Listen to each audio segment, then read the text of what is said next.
Assalamualaikum warahmatullahi wabarakatuh. Ijoolleen jaalatamoo fi kabajamoo warreen qubee afaan Oromoo barachuu barbaadan qubee afaan Oromoo qeenxee warreen jedhaman kunoo isaan kana sirriitti nu kana bu'a hordofaa. Qubee afaan Oromoo qeenxee A Ba Ca Da E Fa Ga Ha I Ja Ka La Ma Na O Pa Qa Ra Sa Ta U Va Wa Ta Ya Za qubee afaan Oromoo qeenxee warreen jaansan sirriitti hordofaa sirriitti sammuutti qabadha.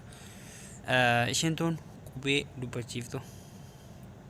Qubeen dubbachiiftuu tan akkamitti? Qubeen dubbachiiftuu shanan tun mataa dubbachiiftuun shanan tun sagalee of dandeessa qabdi. Amma jechi aaju aa jechuudhaaf ishiin alatti hiika biraa hin qabu.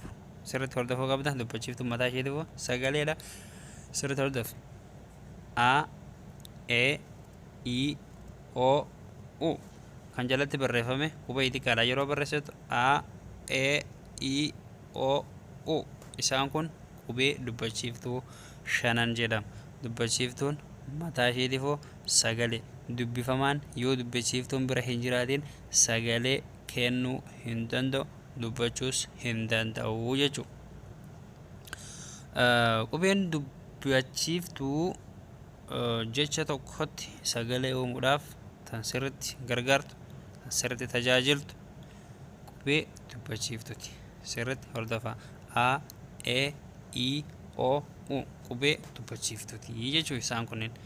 Inni itti aanu immoo qubee dubbifamaa dachaa yookaan afaan Ingiliffaatiin double letter isa jedhamu kan qubee cimdii yookaan immoo double letter yookaan qubee dubbifamaa isa dachaa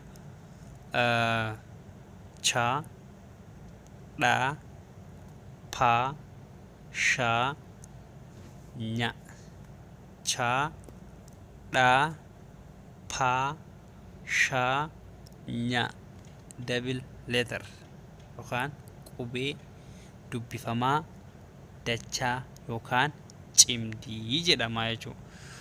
Kanaaf hedduu galatoomaa qopheessee akkasiin dhiyeessee ani Muraad Aliijiin jedhama. Hedduu ulfaadhaa galatoomaa horaa bulaa wayyabaa mayraa dagaagaa sirriitti hafaza sammuu qabadhaa isin fayyadaa jabaadhaa jajjabaadhaa ulfaadhaa.